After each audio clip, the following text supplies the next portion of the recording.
Juan Castellanos. And we're going to talk a little bit about strategies for this fight.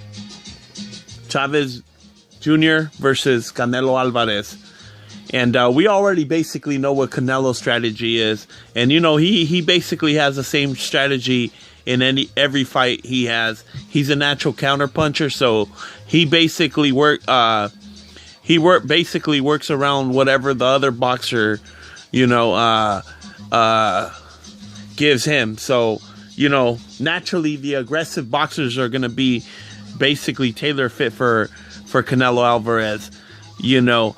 And, you know, where he has trouble is where he has to go be the aggressor. Like in the case when he fought Lara, you know, he had to go chase Lara around and, you know, try to be the aggressor. And basically Lara was in there just picking his shots, you know, as soon as, you know, making it hard for Canelo to cut off the ring. Not taking anything away from Lara. Of course, he did a good job in that fight, and, you know, the rest was history.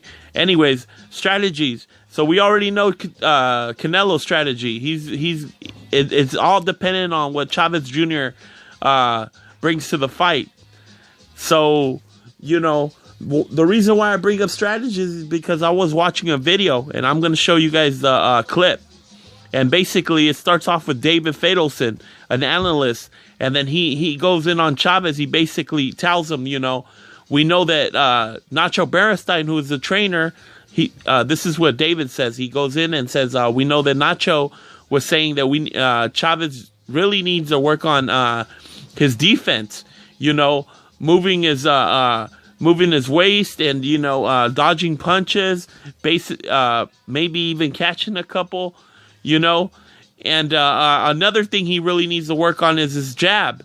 And this is when Chaves Sr. basically jumped in there and stopped him a little bit. So this is what leads me to believe that their strategy is going to basically be dependent on Chaves Jr.'s jab. I'm going to let you guys listen to it. Julio, yo te pregunto una cosa. Hablaba Beristain, y lo decía Bernie, de trabajar en cuestiones de quitarse más golpes. Talking about defense right there. Y otra pregunta, ¿crees que puede utilizar más el jab? Él casi no utiliza el jab en las peleas y el jab es muy importante. Talking about the jab now. Here goes Chaves Sr.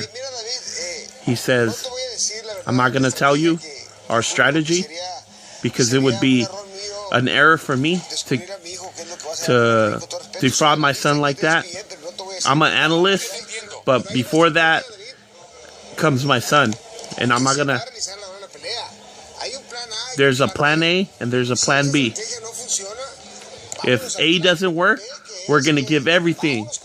We're gonna try to go in there and take him out, basically. But first of all, we're gonna try our strategy that Nacho Beristain has planned out. And if it doesn't work, we're gonna try to go in there and take Canelo out.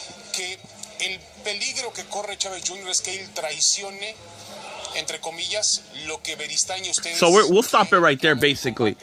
But you know, so Chaves Sr. was pretty close to giving away the strategy, you know, that they had for the fight. You know, he was this close, but he did. I believe that he left a big clue, and it's gonna be that jab. They've probably been, most likely they've been working on that jab, and, you know, a good 1-2 or a straight right down the center, you know. So let me know what you guys think. Comment, and then we'll see.